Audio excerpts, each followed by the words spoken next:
used Pittsburgh stain and sealant in one, as shown here, to stain the gate, and this is the color is natural cedar tone. I've also used excuse me, I've also used Australian timber oil. That works pretty good too. So, but this one worked out great. And just one little thing: this is an oil-based product. It's not latex, so you will need some mineral spirits to clean up your brushes afterwards. Ended up putting 2 coats on. The first coat really soaks in, and the second coat, you can see here, leaves a little bit of a sheen on it. So the sheen is how you know that you've got enough on there. And make sure you coat the end grain pretty good. I ended up putting 3 coats on the end because it does get sucked in pretty good. Real important to get that covered, because that is where any moisture is going to get into the gate and rot it. That's where it's going to come in. So make sure you hit that really good. You can see here I left the boards outside and it rained, and you can see the water beating up on it. So that's a good indication that we've got a good coat on there and it's going to be well protected.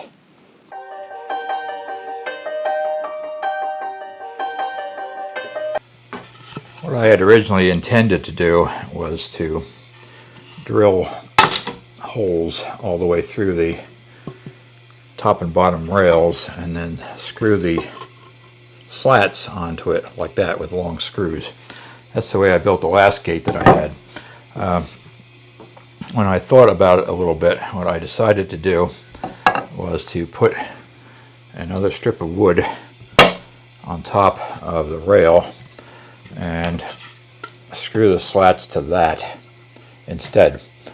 So this is much easier because it's much easier to get the holes straight through this narrower piece. When you drive them through the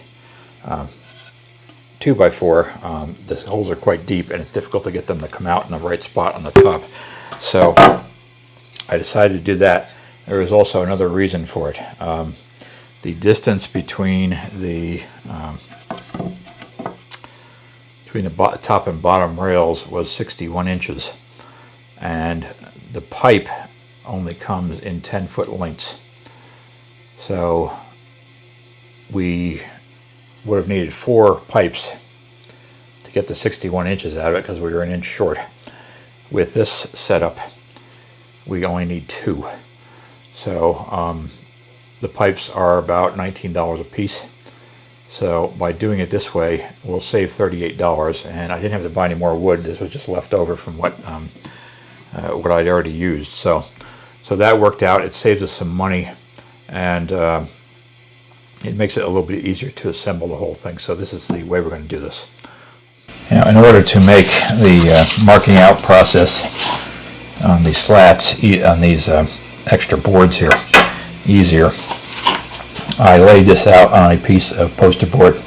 This also allowed me to check to make sure I had added everything up correctly, because we want to make sure that the spaces between them are even, and all the material, the board, the slats, and the pipes cover all the way across to the end. So I made 2 different strips. I'm going to cut these apart before showing it to you here together. We have a center on the bottom of the slats. We have a centerpiece 3.5 inches, 2 half-inch pipes. They're 5/8 inch outside diameter, 7.25 inch on the slat closest, the big slat closest to the middle, and then we have 5.25 for the next one, and all the spaces are 1 inch. And at the top, again, we have the same thing in the middle. We have the 3.5 slat that goes all the way up to 2 pipes. This is per side. 5.25 on that slat closest to the center, 3.25 on the next one, and then 4 inch on 4 inch on the piece that goes on the end. So this allowed me to verify that I had all the numbers correct. And what I did was I marked on here, I don't know how well you can see it, I marked where I'm going to drill the screw holes through to this piece, and I came in 1 inch from the edge on most of these, and the smaller ones I came in 3/4 from the edge, so I just made a mark there, and that will give me a pattern to mark all the holes with. And what I'll do is I'll cut this out, and when I go to drill it, I will lay that directly on top of this piece and just tape it down, and then I can screw through, or rather drill through, wherever I want the screws. And then when we assemble it, I can lay this next to the slat, to the piece, and it will show us, it'll show me where exactly everything goes. So these will help in the laying out process. You don't have to do this. I found it that it was very helpful to do so. I did it on poster board, and you can use paper, whatever you have laying around. I just thought this was going to be a lot easier, and it's going to make it more accurate when I put it together and when I drill the holes. So let's go ahead and drill the holes, and we'll start putting this together. And the dimensions of this, I made it 1 1/8 wide and 1 inch high. And the 1 1/8 wide, when we stick it on the 1.5 inch wide rail, will give us a reveal of 1/8 of an inch on each side. And then when we stick the slat on top of that, we will also get a, excuse me, let me put that where you can see it, we'll also get a 1/8 inch reveal on each side of that. So that gives it a more 3D, more sculptural look to it.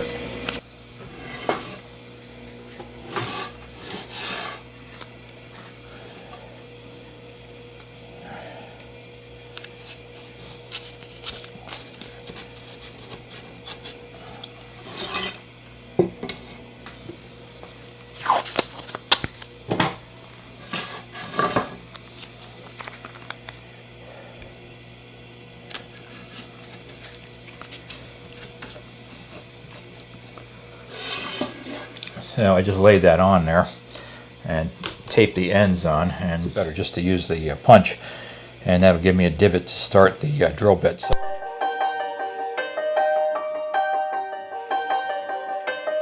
Alright, so that is all laid out. Tape off, and I have, hopefully you can see that, I have the holes exactly where I want them. We'll drill this out, and then when I go to assemble this, I will lay the piece alongside this to show me exactly where the edges of the pieces are, so that when I drill through it, when I screw it together, everything will be lined up properly. We want the screws to have a clear this piece, but go into the slat. So we don't want an interference fit here. We want this hole to be just a little tiny bit bigger than the screw itself. It's handy to have one of these little cheapo caliper things. Not critical, but if you have one, it makes it easier to measure the screws. I think I paid like $2 for this at Harbor Freight. So this is not the screw I'm going to use, but it is pretty much the same diameter. So we are going to, this is coming out as 1/8 of an inch. Let me just curiously say what this, yeah, the longer screw is just barely larger than that. So an 1/8 of an inch or a 3/16 bit will do this just fine. Let me see in my completely disorganized pile of bits if I have one that's quite that works for that. Let's see, that one might do it. These were marked at one point, but the markings have worn off. Okay, all right, that'll do it. That's 1/8. So that will give us the clearance holes for the screws.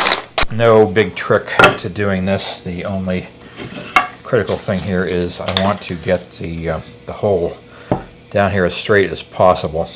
If we don't, and as the screw comes through, it may not be straight, and then it could it could blow out the side of the slat. So we want the hole to be as straight as possible through the to this mounting piece, so that the screw goes through the slat as straight as possible, and don't have to worry about it busting out the side. So that is the only slightly tricky part of it. I think we can probably do this by eye. So I can, as far as tilting this way, I can judge it pretty good because I can see down it. And then we want to get it the other way. You really need to be able to see in two directions at once, but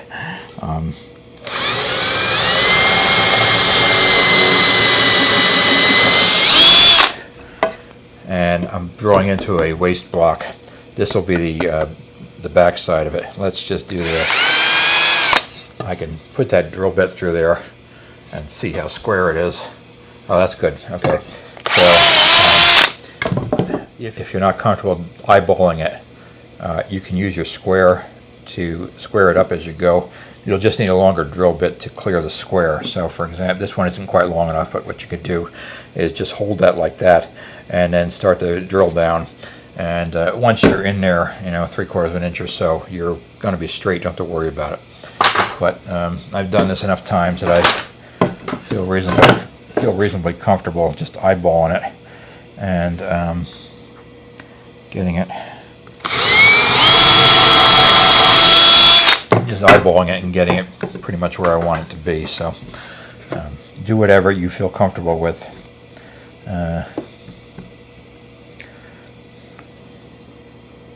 just remember that this was the piece that the bottom of the slats will go into. The top, because we shaped the slats, is a different layout. So just don't make the mistake of using the same template twice. Once you have done this, put this aside, and then when you do the next piece, use the other template to do that. I'm not going to show you all that on camera because it's redundant. But I usually have no problem with working for the Department of Redundancy department, but in this case, you don't need to see this. When I had this on there the first time, I neglected to mark where the holes for the pipes are going to go. What we're going to do is we're going to take the pipe, it's 1/2 inch inside diameter. I'm going to cut a piece of hardwood dowel. This is probably oak, depends on what I can get my hands on, and drive this into the end of the pipe to give us a place to screw into. So I will be, and we'll put some glue on that, some epoxy on that also when we shove it in there, and that'll allow us to drill up through the to screw up through the pipe, up through the wood to hold the bottom of the pipe in there. But when I laid this out, I neglected to mark the holes for the pipes. I'm going to put the holes for the pipe screws. So and correct that. And what I this back in the same registration, I went through one of the holes that I had already punched, and I just stuck that in there to make sure that I had it lined up end to end. It should be lined up regardless because it's mirror image, and I had carefully laid this out earlier, but just as a double check to make sure that we are on the out, I just did that little trick to make sure that we are lined up. So I'll just take that off again, and we'll drill the holes for that. Now these are the squareness of these is more critical than it is for the other holes, because the area that we have to screw into on the end of the pipes is really small. So any variation is going to end up, this screw's too big, but I'm just using this for illustration purposes. Any variation is going to end up, we're going to have a problem. So these have to be pretty straight going through there. We don't have a lot of tolerance. Just be aware of that. It's not a big deal. Again, if you are uncomfortable, just use your side of the square to line the bit up when you're going in there. Okay. Oops. Didn't tighten the chuck enough on that. I threw my drill bit on the floor someplace. There it is. I have another video about this, but you may not be aware of this. These keyless chucks, there's a trick to tightening the drill bit on it. You put it in and you tighten it, and you have to back it off 1 notch to lock it. If you don't do that, it'll loosen and the bit will come out. So you may not have been aware of that. This material is very soft, so that when you drive the screw into it, the head of the screw is probably going to recess itself into the wood. But since this is going to have to, it's going to sit on top of the rail, I don't want the screw heads protruding below this, because it will not sit right when I screw this down to the rail. So what we're going to do is our sink, and what that is designed to do is to make a triangular kind of divot in the wood, so that the screw will recess flat with the material. Most likely when you screw this in, this screw, because this is very soft, is going to pull itself flat anyway.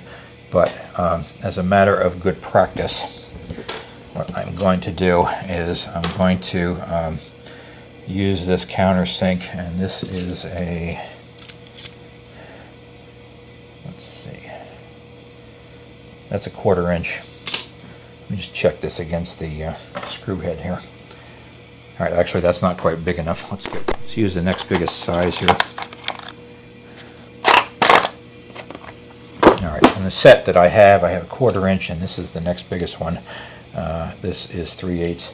So that is larger than the head of the screw, only not by much.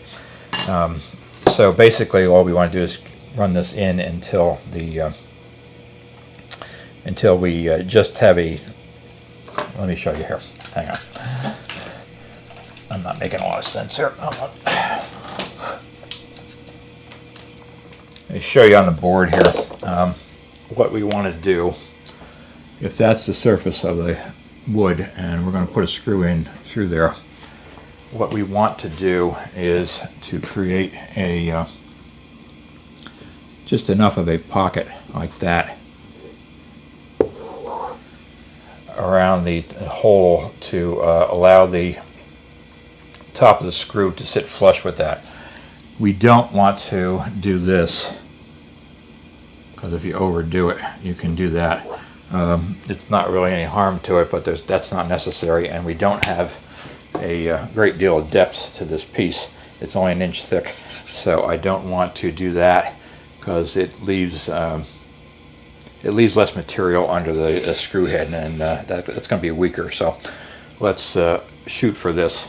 If you do not have a countersink, these are not very expensive. It's good to have them. You can also use one of these Christmas tree bits of the appropriate size. Just go down to the appropriate notch on that. So take your utility knife and just scoop around it if you wanted to do so. But since we have the countersinks, we'll make another thing you can do is, if you do not have a countersink, take a larger drill bit the size of the screw head and just punch that in there a little bit, and that'll give you the same effect. Make sure you're doing the right side of this. You're doing the bottom and not the top.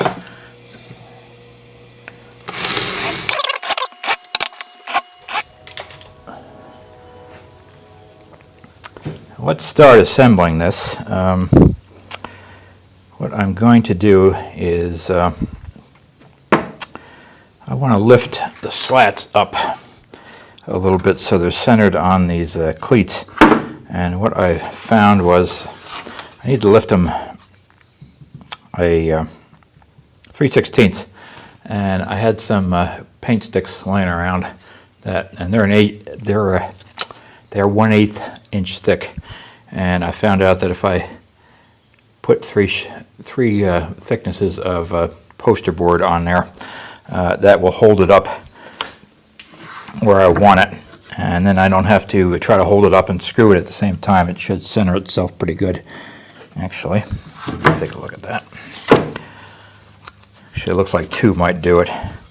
I measured it at 3, but let's see what that looks like now. It does need 3. Okay. So, and what I'm going to do is I'm going to take the strip that I made with the pattern on it and tape this to the top of the cleat.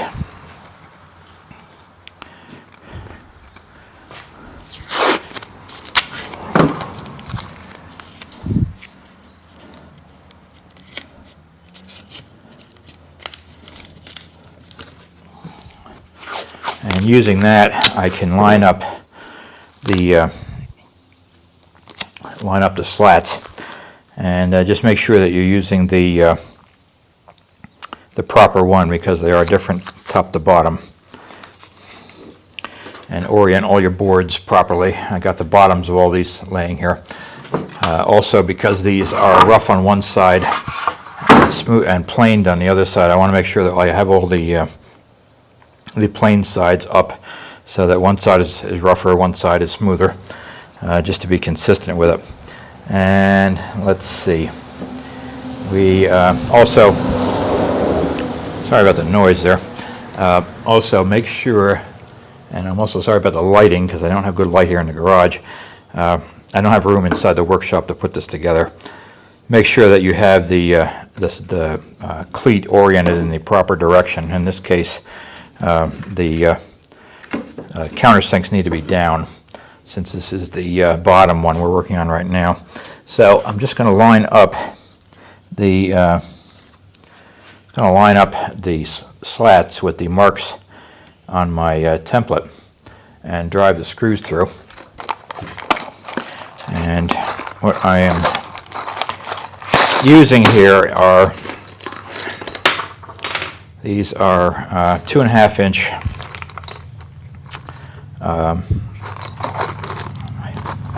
these are 2.5 inch deck screws, and these have, it's probably hard to see on camera because the light is so bad, but these have a coating on them. They're actually galvanized, and they put a coating on the outside of it. If you use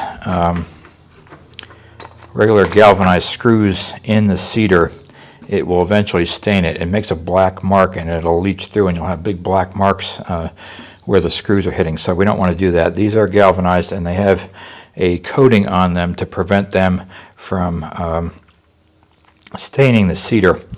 So I believe these are good for redwood also, if you're using that. I'm not sure about cypress or any other type of wood like that. You'd have to check out, but this should prevent that black staining from going on. Now these are Grip Fast is the brand, but you can use any brand you can find. And these are, again, I'm sorry about the bad lighting, you probably cannot see this too well, but these are square driver Robertson heads on them. And I'm hoping they gave us a bit to drive these, and apparently not, so I'll have to go find one. A lot of times when you buy something that doesn't have a Phillips or slotted head on it, they'll give you a bit to use with it, but this particular one didn't have it, so I just went and got one out of my stash. So let's go ahead and start putting the screws in. So as I said, I'm just lining this up with the template on here, and we'll put the screws through.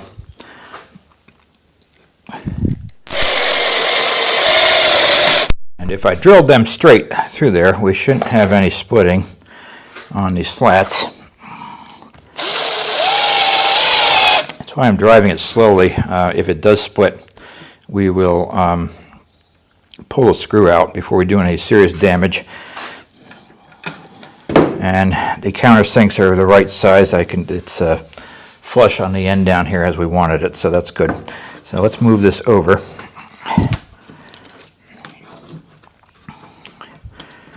Probably would have been easier to just go cut a strip 3/16 of an inch wide on the table saw and just have it lay across there, but that's okay. You may not have a table saw, and cutting very thin strips is a little tricky anyway. So let's get this lined up.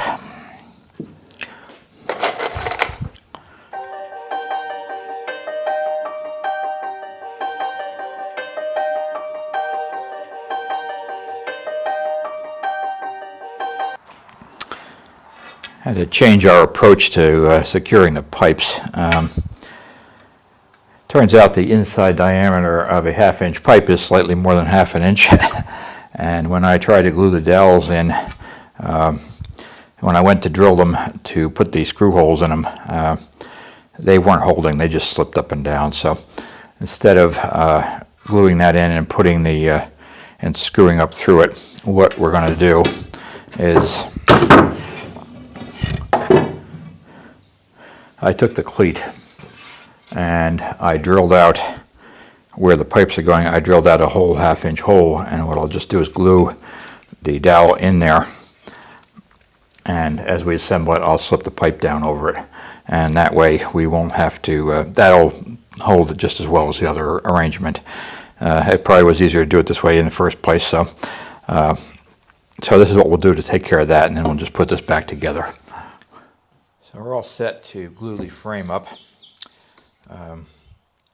You do have some time to work with the glue. You don't have to rush like a maniac. However, it is limited.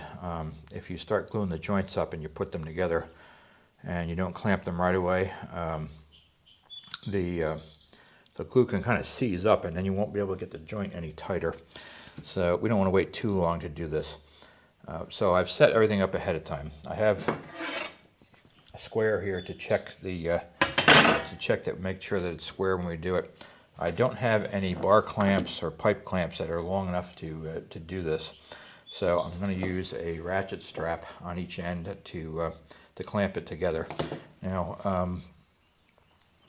I prefer not to use these because, as you know, these are a product of Satan's workshop, but that's all I have, so I'm going to go ahead and do that. But if you are doing this project, you might want to get some longer of the regular clamps to do this before you start.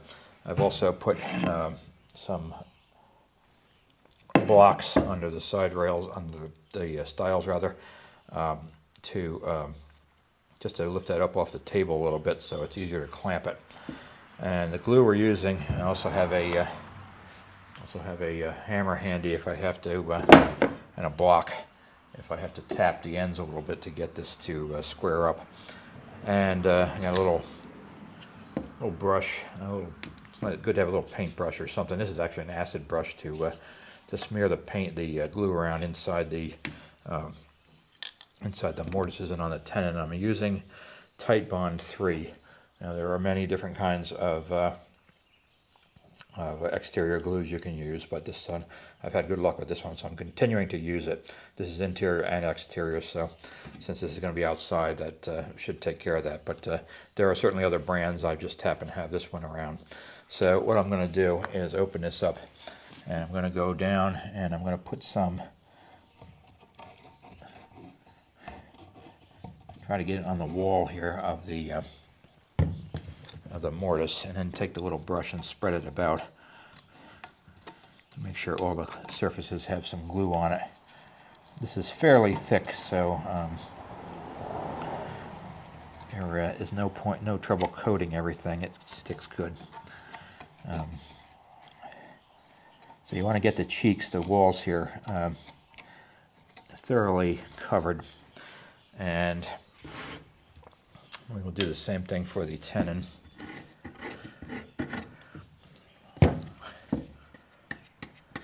Make sure that's covered good.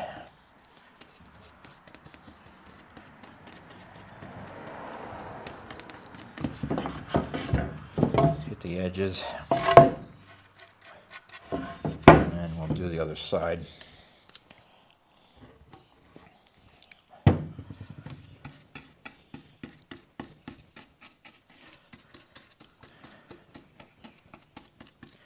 want to be somewhat generous with it.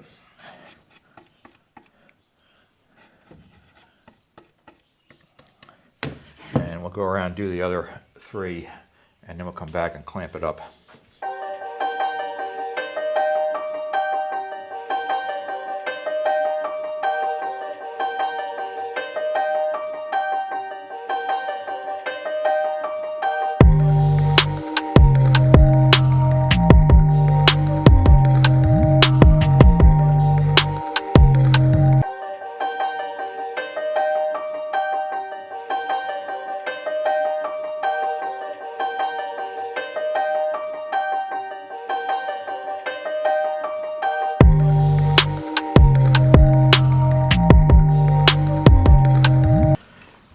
tighten this, I'm going to move the. I'm not going to do it right on top of the rail.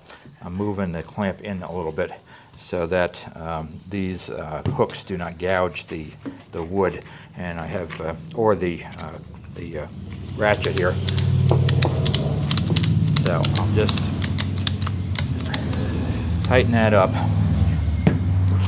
and let's check the square. See how we're doing with that.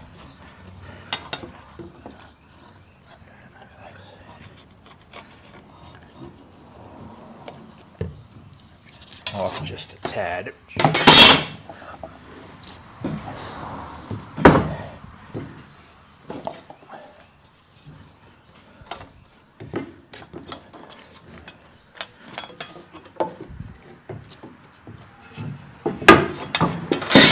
little bit out. Loosen this just a tad.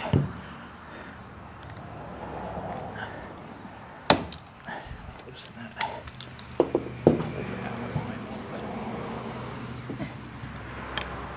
It is racked slightly, so I'm going to try to get that back in line by pulling on one side, pushing on the other.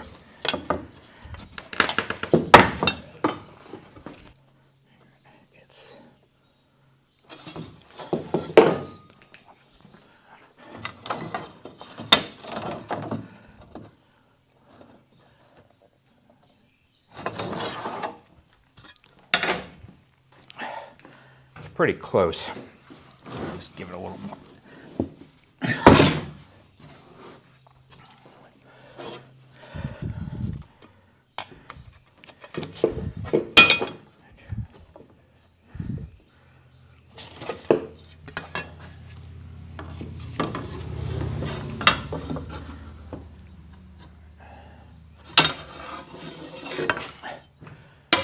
I think it's close enough that I'm not going to worry about it. I did try to be very careful when I cut the cheeks on the tenons. That kind of determines whether it's straight or it goes together at a right angle. But after finishing the wood, and it's been sitting around for a couple weeks, it may have, things may have moved around a little bit. So may not be quite where I started with it. But if you get it reasonably close, we should be okay.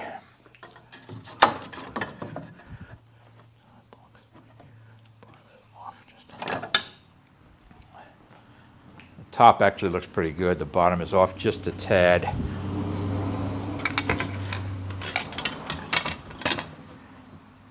It's pretty close. Close enough that it's not worth worrying about. So we'll leave that to dry, and once that's dry, we'll take the slats and put them in there and screw that in, and that'll pretty much do the gate except for the latch. And what I'm doing here is I'm reaching underneath here and just judging the offset by hand. If you're not comfortable with that, what you can do is do the same thing as we did for the slats. Put this on a flat surface and just put a shim under there to hold that at the proper height while you screw it. But this seems to be working out all right, so I'm going to continue to do this. Now, I didn't think about it when we designed this, but the gap between the boards is really not quite enough to put to get the screwdriver in there. So what we're going to do, we need to do is to put these in at a slight angle. So rather than centering this, I can't really show you this too well. Rather than centering the hole on the cleat, we want to come up to one side of it and then go in a little bit of an angle. This way we have room for the screwdriver. You can see what I'm doing there. I'm not going in straight with it.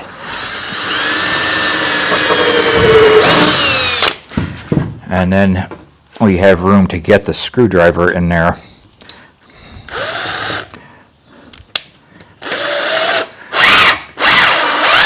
Right, so that's secured. We'll just go do the other end the same way. So we need to secure the bottoms of these side slats, these shorter ones that are coming down from the top. What I'm going to do is I'm going to put a screw in down here near the bottom, as far down as I can without cracking the wood here. I'll drill through and go in there at a little bit of an angle and secure that. On the top of the gate, I have a decorative piece going across there. I mentioned that earlier. I believe that was intended to cover the screw holes when we originally were planning on driving the screws down through the rail into the slats. It doesn't have any function at this point because there's no screw holes to cover up, but I put it on anyway just to make it look a little bit more finished. I just drove a couple screws to the top of it. When I install a gate, I'll put a little silicone on top of them to make sure that there's no water getting in down around those screws. So there's the finished gate. Looks pretty good. In part 6, we'll work on the portal, and I'll show you what the gate looked like installed, and then we'll probably do another part, maybe part 7, to just follow up on everything and talk about how much we spent, how much time it took, and so forth. So as always, thanks for watching, thanks for subscribing, and we'll see you next time for part 6.